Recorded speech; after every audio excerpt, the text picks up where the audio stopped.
What's the deal? Our Facebook Live series where I speak with local experts on various topics that I think you guys want to know about.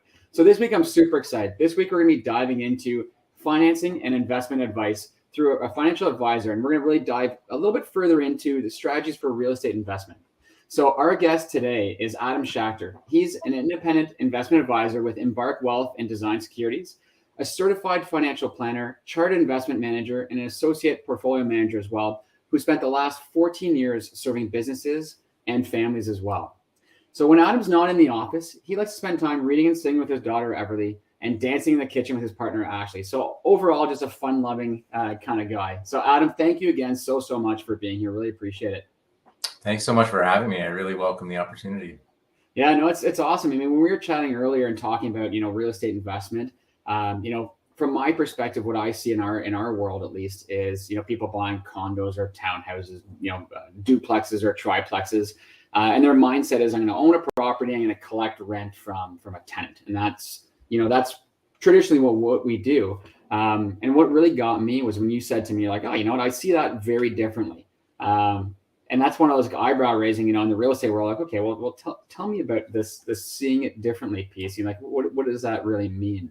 Yeah, I think to your point, when people think about investing in real estate, they've found a property that they deem to be a good idea or a good investment. And this has always kind of seemed a little bit crazy to me, at least pragmatically, when you look at it on the surface, is you're determining that you're the expert and you're picking a place based on a limited amount of knowledge about maybe the street, the neighborhood, the city, the country. And you might even be subjective in that it's your street or it's your city or your neighborhood. And then you're trying to make a decision on, the place itself, potentially a decision on, or coming to your own conclusions on revenues versus expenses versus capital expenditures. And then you're borrowing hundreds and hundreds of thousands of dollars that don't belong to you and pouring it into one thing, i.e. putting all your eggs in one basket. And then also sort of having to deal with, paying taxes, having expenses, and then dealing with human beings as renters, which can be really seamless or could be kind of frustrating at times. Mm-hmm. So I've just kind of always thought of that as sort of a bit of a crazy idea, specifically the last part where you just kind of borrow hundreds of thousands of dollars and put it into just one thing. I hope it works out. So yeah, I've just, in seeing it differently, I've always kind of looked at it as how can I kind of keep all the pros of real estate investing, but maybe just minimizing some of the cons like concentration and dealing with people and taxes and that kind of thing. Yeah, no, it's a very good point. And it's one that I agree with you. I mean, if you're putting all of your money or the majority of your capital into one asset, you need to be very sure that is a rock solid investment, because it doesn't allow you to really, a word that you guys use in your industry all the time is diversification, right? So you can't diversify if everything you have is going into just one purchase. Yeah, that's right. And if you're the one as the expert making the call, as potentially a non-real estate expert, it kind of makes it a bit more dangerous, I find. Yeah, no, 100%. And I mean, everyone's heard, horror stories about tenants and different things that, landlords have to deal with. And yeah, minimizing your exposure to that obviously is not a bad concept either. So one of the things, I guess, that you had mentioned was the idea of, buying property or still investing in real estate, but doing it through a joint risk model or that kind of a concept. So, I mean, for people like me out there, I mean, you're going to have to explain it like you're talking to a 5-year-old. So get into that and explain to me what that all means. So, I mean, in theory, if I were just to kind of parallel the example of buying a place maybe across the street from you, and I'll just use just round numbers for the sake of simplicity. So let's say the property across the street from you cost $100,000 and you only had $100,000. You could buy that property, but then we're kind of into that same position where, you've concentrated everything you have into one sector in one country in one industry of the world, right? So everything's sort of banking on one thing, and that can be seen as pretty risky.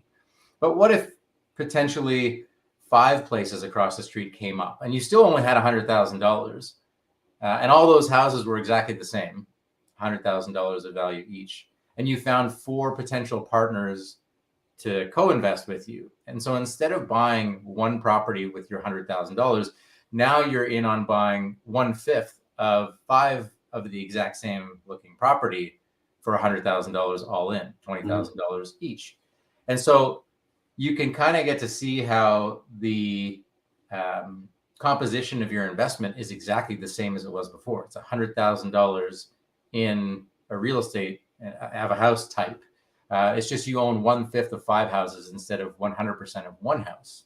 Right. And now if one of these houses has a terrible renter or comes across some sort of a renovation or construction issue, then your risk is a little bit mitigated because that one out of the 5 properties has an issue and the other 4 seem to be okay, rather than having the issue with the only property that you own. And you can kind of extrapolate that idea a little bit further to try to still continue to limit the downsides of investment, not just in real estate, but in general. So if one of the 5 of those partners in the situation I described happens to be a real estate expert, then you can lean on their expertise. And if you are buying 1/5 of 5 houses, it might even be better to buy 1/100th of 100 houses, or 1/1000th of 1,000 houses. And that actually is possible. So the cons, in my view, from an investment standpoint in sort of the rental investment world, are liquidity.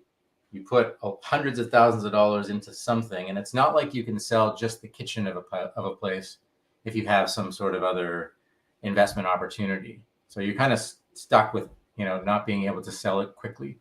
The other downside is that a lot of people don't take into consideration is taxation, right? Any business produces revenues and has expenses, and what's left at the end of the day is your profit, and your profit is tacked on to your income.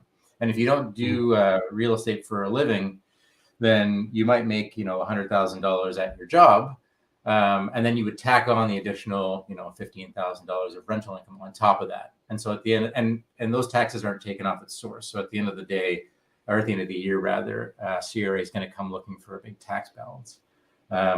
And then the concentration of risk of only owning one asset and having a lot of your wealth concentrated in just one thing. And then, of course, just dealing with people.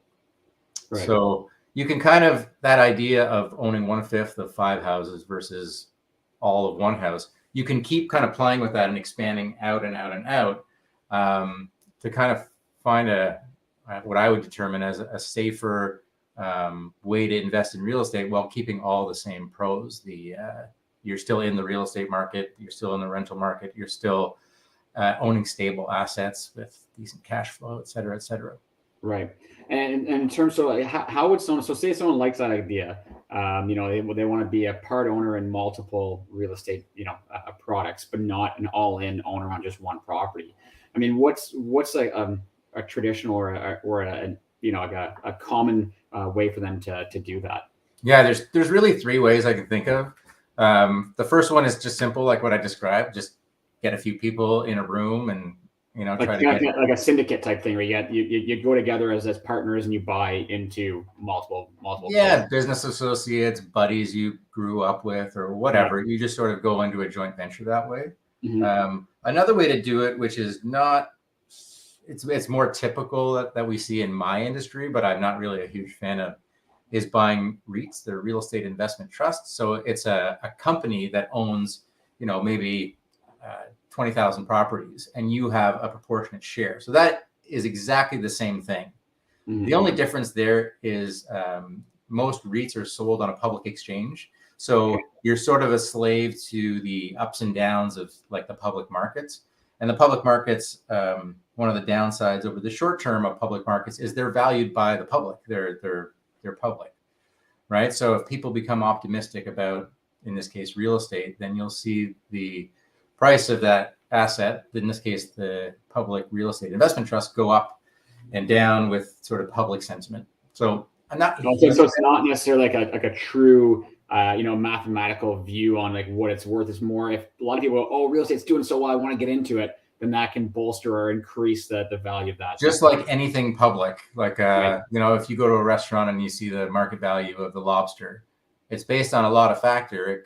It could be scarcity, it could be demand, regardless of why. It's just based on what people are willing to pay for it. If it was too expensive, people wouldn't buy it, and if it was too cheap, too many people would buy it, and the price would go up. So, yeah, that's just a marketing. The thing is with real estate, and Adam, you can probably speak to this more, is I think people see it as a stable asset because it's illiquid. You don't the price of your own property doesn't seem to change on a market second to second basis like a public stock does. And so it's really tough to filter out the noise on a second to second basis when things sort of can move up and down, you know, dramatically.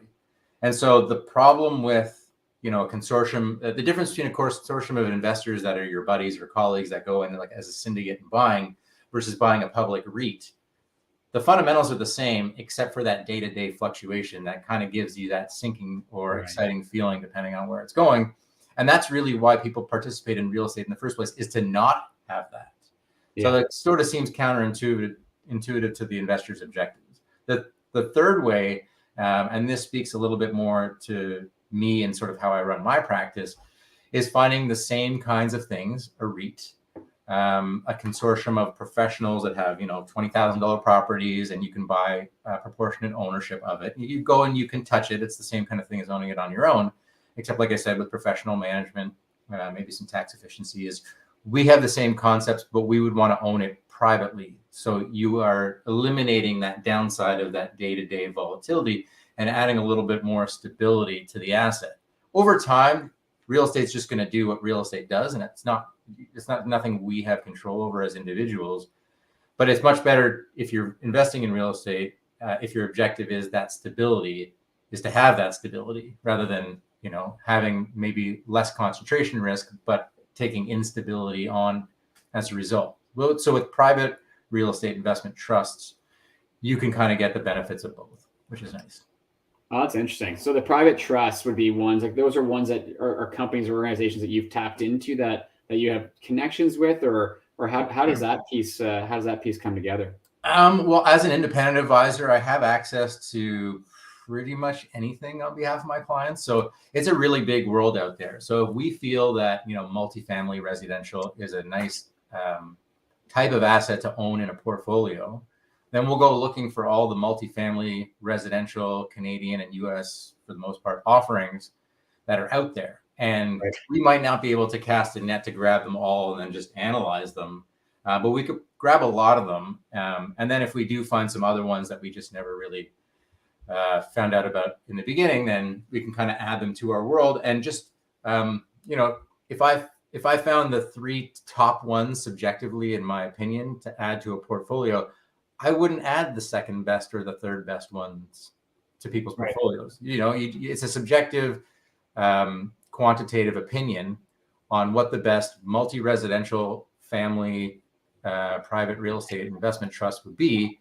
And then we would just add that to a portfolio. The same can be said for commercial. So it allows our clients to get access into spaces where you're not going to buy a $100 to $150 million building in, you know, Winnipeg, per se, if you're, you know, a middle income earner in Ottawa. But you get access to, I guess, Canadian top-end professionals making those decisions for you, much like it would be if one of the 5 members of your group was a professional. And then the expenses are also pooled, as they would be with the 5 houses. A lot of the times what they'll do is depreciate the asset. And so the rent that you receive is offset by depreciation expenses. So you don't pay a lot of taxes until the buildings are sold. And even then, it's only one building being sold out of maybe 1,000. Right. So the taxes are much more mitigated that way. And then, I mean, for me, I just don't want to deal with people. You're not getting a phone call if you own a private REIT to say that, you know, somebody's heater hydro isn't working or they have a flood that you have to deal with. And to exit one of those REITs, would be it'd be more liquid. You could sell that a lot faster than you could obviously if you're selling a standalone home. Yeah, I mean, the private ones do have some still liquidity constraints. I wouldn't say they're as much as actually owning a physical house. That can't be sold in a second, although the last couple of years we've seen them kind of act like that, right? But still, you got to get a house, sale ready and all these kinds of things. You got to wait for the right timing, which is, I'm not an expert in this, but typically you see a lot of them come up in the spring. And even then, a public REIT you could sell in less than a second, all of it or half of it or whatever. And also there's a much lower entry point to public REITs and private REITs versus buying a house, which you're not going to find $100,000 house anywhere near where I live in Ottawa, in that city. But if you're buying $1 million house, it's $1 million. You can't kind of participate in the real estate market for like $5,000 or $25,000.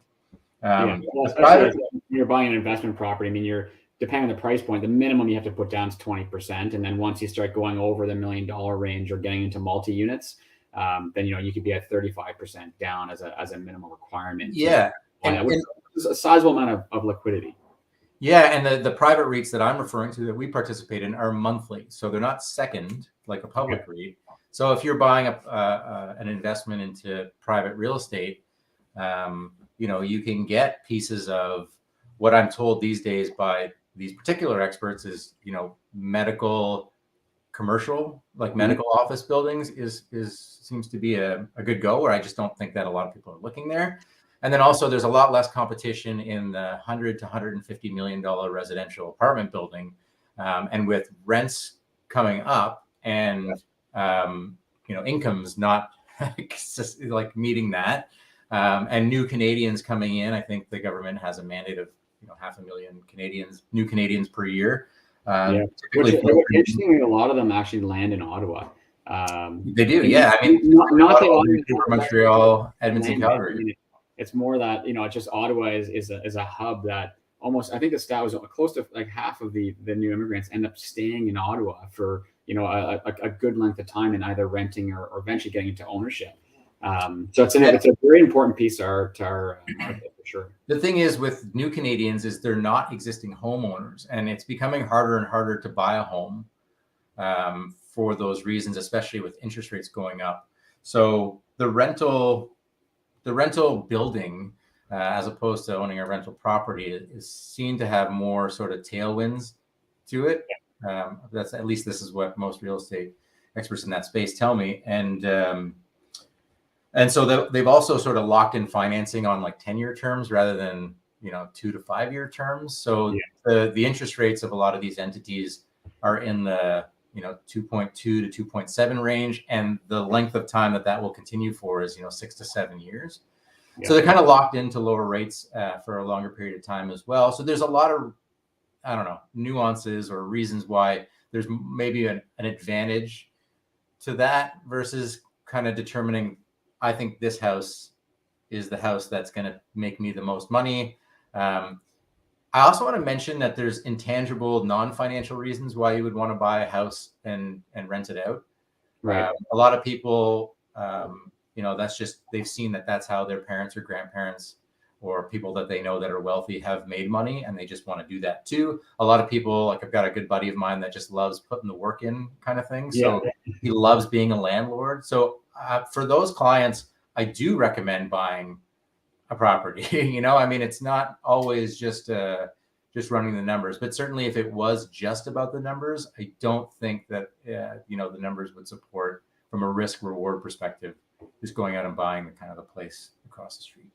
Yeah, no, I agree with what you're saying, and I think one thing too that's really important, like you're saying, is that you have to look at every person as every client as a different scenario. And some people, like you said, like they love the idea of putting in some elbow grease into a property to up the value. And people are going to do that. I mean, they can make a sizable return if they're willing to get their hands dirty and do it.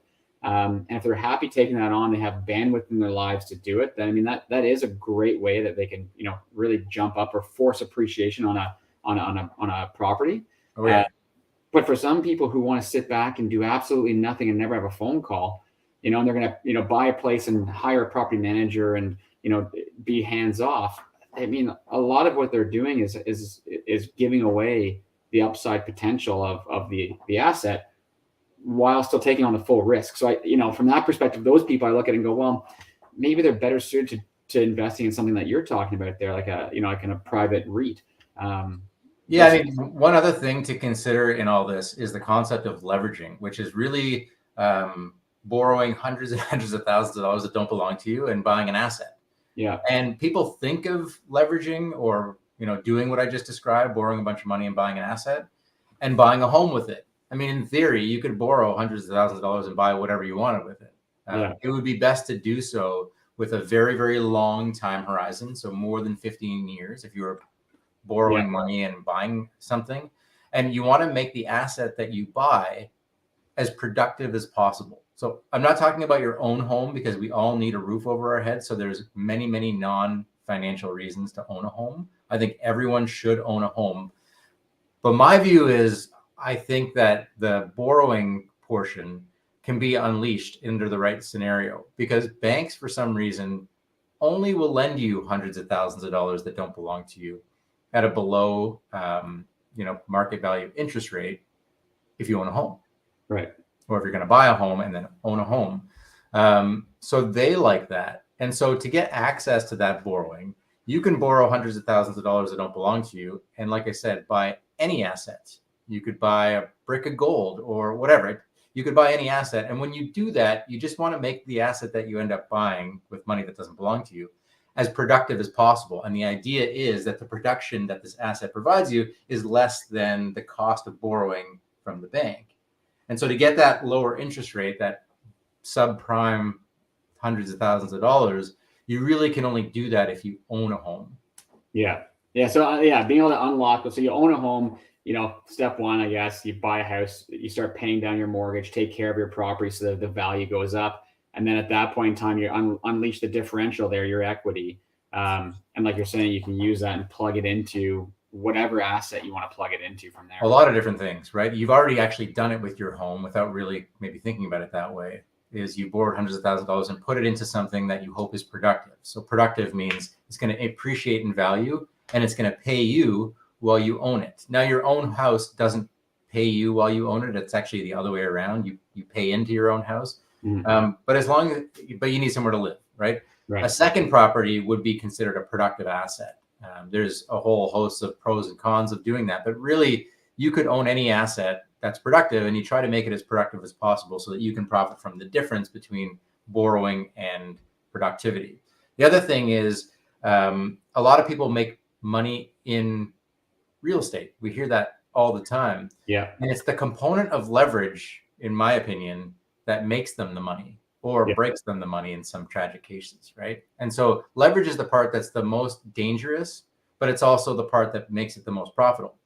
If you've bought a house for $500,000, but you only put $100,000 of your own money, and you've borrowed $400,000 of someone else's, presumably a bank's money, and the house goes up from $500,000 to $600,000, I mean, that's really an increase of 20%, which is a lot. Yeah. But your $100,000, if you sold that asset for no cost, has now become $200,000, which is an increase of 100%. You've doubled your money. Yeah. So it's the component of leverage that makes real estate investing attractive, not the asset of real estate itself, in my view.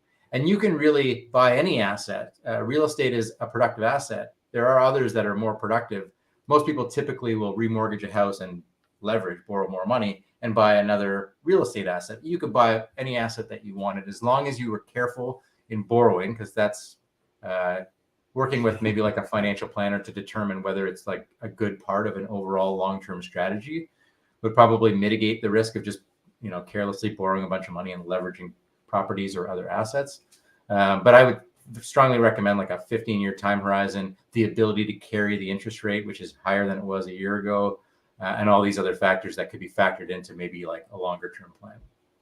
Yeah, I mean, when we work with clients on our side that are looking at that exact scenario, that they want to refinance their current home, pull out some money, and then buy. It could be a vacation property, it could be a rental property, it could be a property for one of their kids.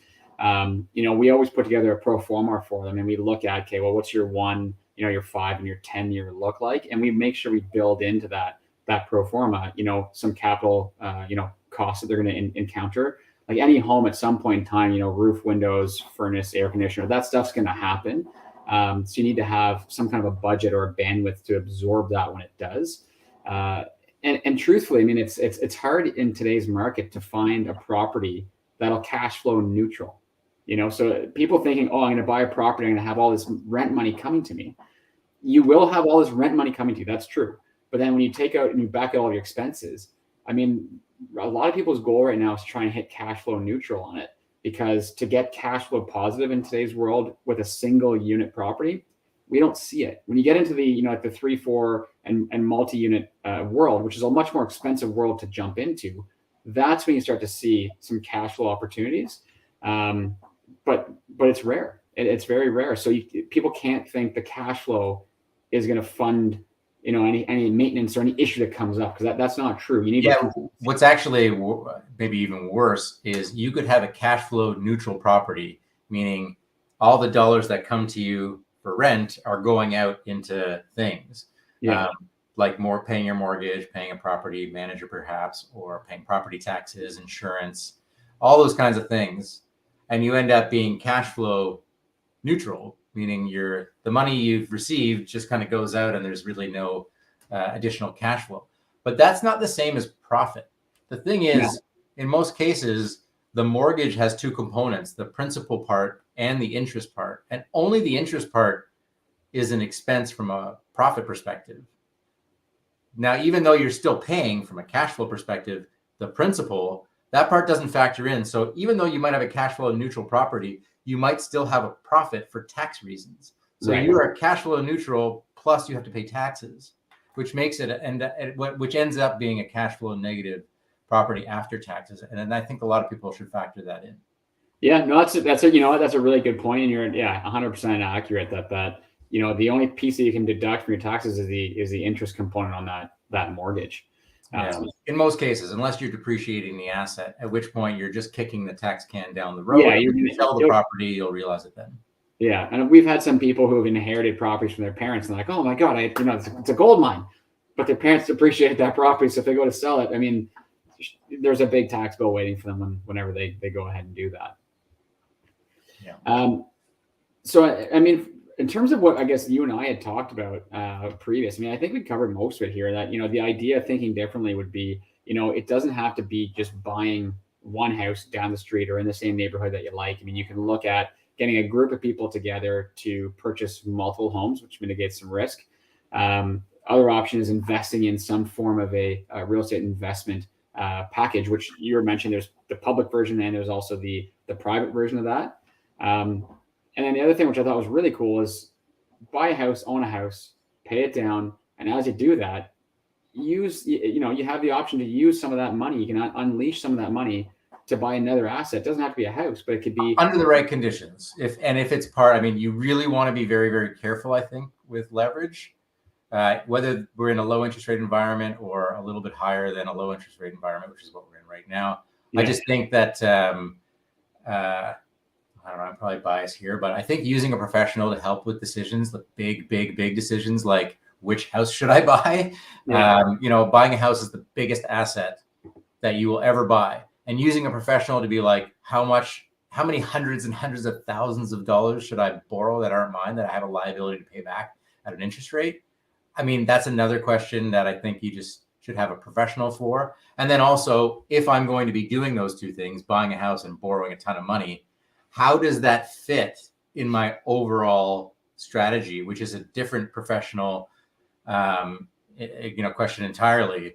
So I think those are the three things. And then maybe even engaging like a tax professional, or at least someone that's fluent in tax, to kind of give you the, here's the money in, here's the money out. And it's like, well, you have to also if you want to sort of make this as efficiently as possible and really understand the net result, as well as squeeze as many dollars out, then I think that professional expertise comes in quite handy. And the idea with using professionals is you pay for them, but the point is, after their expertise, you're supposed to come out ahead after your costs. So keep in mind that as well. Yeah, no, and I mean, you must have this discussion on a fairly regular basis with people that come to you, maybe it's for an initial consult, or maybe it's even a past client, say, listen, like I'm thinking about doing this. I'm guessing you have this conversation, and then from there you break things down and you really look at their unique situation, their story, and then help them evaluate, like, does this make sense for me? Yes or no? Yeah. I mean, it's a lot easier to do something like that if you can map out the next 50 or 60 years of someone's life according to them and as of today, knowing that that's going to change, obviously. Yeah. But taking a look at that from a bird's eye view and positioning these things within that. And from there, you can kind of say, like, okay, well, if we're going to buy a property here, for example, this is the impact that it has on the rest of your life. And often I get into scenarios where I feel like everything's doable. It's just a matter of what you're giving up to do it. So Right. if we put in a rental property there for $1 million and it kind of like blows someone's retirement as a result, we at least know years in advance what needs to happen if they really want to buy that rental property. And maybe they have to pare back some expectations. Maybe they have to save a little bit more today, or maybe they have to delay the project or, reduce the cost of it. But it's all doable. It's just really about providing people with the consequences of doing this versus doing that, and just kind of seeing what the impact is. Yeah, no, that's amazing. And if people wanted to get in touch with you to set up a meeting or a phone call, coffee, whatever, just to dive into this and just have you look at their situation, what's the best way for them to do that? They can just email me, Schacter@embarkwealth.ca. Okay. That's always the best. Or there's more information also just kind of on like what we do for our clients on our website, which is just adamschacter.com. But, I always think that, it's always worth a conversation, whether it's with me or another financial planner, investment professional, or what have you. Initial conversations with any financial professional are typically free because there is sort of like a sussing out to decide. I mentioned before, like, people shouldn't be paying for professional advice if the net result of that advice leaves them with less dollars Right. than there was before, or less something. It should always be a net positive. And so having that initial conversation allows both parties to determine whether any sort of advice giving relationship is going to be a net positive on somebody. And really, relationships shouldn't be entertained unless that's going to be the case. Yeah, no, I 100% agree. One person here has just put a question through. Now, not sure if this is a question that you can answer, if this is more of a taxation question. But they asked, given the opportunity, is it more beneficial to buy an income property through a corporation or LLC over using personal cash flow? My personal view is these days to own it personally, unless you're running a corporation as a real estate business. So I think that's 5 properties and a certain amount of employees. I'd have to double check that. It might be considered passive income. And passive income held within a corporation is currently, as of a couple of years ago, not taxed very favorably. It's great. From what I understand, it's pretty toxic in terms of like the taxation rate that gets applied to it in like a holding company type thing. Yeah, it would be considered. I mean, if your corporation has business that it does somewhere, and then you sort of have a real estate property kind of feeding that passively, then it can be taxed at a pretty high rate, which is not favorable. There are still reasons why you would want to own it in a corporation. It might be beyond the topic of this conversation, but I just don't want to say like yes or no on this, because you'd sort of have to kind of take a look under the hood to see. But as a general rule, I would recommend to most of my clients that they own it personally, not corporately. And so in a case like this, like when questions like that come up, like that would be one where if you had a client ask you that, you'd bring them in, you'd look at it with them, and then you'd probably also bring in a taxation consultant to look at this too. And between the two of you, you'd come back for that specific person's structure with a recommendation on how they should really move forward. Yeah, I might even also bring in a realtor or a mortgage broker or both, just to kind of get an accurate gauge of the numbers. Because like I said, I always try to put these decisions in the context of someone's sort of financial life. Yeah. Like why and what and how. And so to get sort of some reasonable numbers in there, they're never going to be perfectly accurate, but they don't really need to be when you're talking about 50 or 60 years, because it's never going to look like that. But just to get some reasonably accurate input numbers, it's good to have outside professionals giving you good numbers. Yeah, no, 100%. I But mean, yeah, we would it's not, typically that's not how you collaborate. can do it. You have to you have to look at it, blow up the picture, and see. Okay, well, here's our best kind of guess at what the trajectory of life's going to look like. Like a funny question for me is always like, why? You know, someone's like, I want to buy a rental property. And I'm like, why? And like, because I want to own a rental property. I'm like, but why do you want to own a rental property? You know, and you can kind of you eventually kind of decipher that down into a few different answers. And I've got different clients and they're all individuals. They're all different. Some people just want to own like a rental property because like I said, maybe their parents own real estate. It could be a non-financial reason, at which point that actually makes sense. I'm happy to help. But if the end result is, you know, why do you want to own a rental property? I want to own a stable asset that produces cash flow that's going to grow my wealth. It's like, okay, well then, you know, owning real estate is not necessarily your objective. It's growing your wealth with stability and having cash flow. And then we can kind of get into conversations of like, what kind of cash flow do you need and why? Why do you need stability? Are you looking to sell something in the short term and it has to sort of be there within the year? You know, why real estate? You know, I'm trying to get into a lot more than just let me look at the numbers and kind of tell you what I think. So, you know, if you think about money as a means to happiness, and you kind of got it all wrong, but money, I'm not trying to be naive here. Money does help with happiness as far as reducing stress, allowing you to be spontaneous and allowing you to be philanthropic. It does help. I'm not naive to that. But if you're making decisions purely based on money or wealth rather than happiness, then you have it all wrong. And so there's decisions like, I really do want to own a rental property. Well, that's great. It might not be the best financial, pragmatic. I could probably find better ways to grow wealth. But if that's the way you want to grow it, then let's figure out the best way to do that. Right. Yeah. So it's something that you're saying there, like, you know, and you asking questions and asking that why, the why, the why. I love, because something that as a team that we always do when we're working, like, for example, if we're working with a buyer, if a buyer says, oh, I'm looking for a 3-bedroom, 3-bathroom house with a single car garage in Barhaven, you know, instead of us saying, oh, cool, okay, no problem, we'll set up a search for you, we'll find you that house. We say, okay, well, tell me about yourself. You know, do you have a family? Do you have pets? Do you have kids? Yes or no. If no, are you going to plan to have kids? You know, like, where do you see yourself in 3 and 5 and 10 years?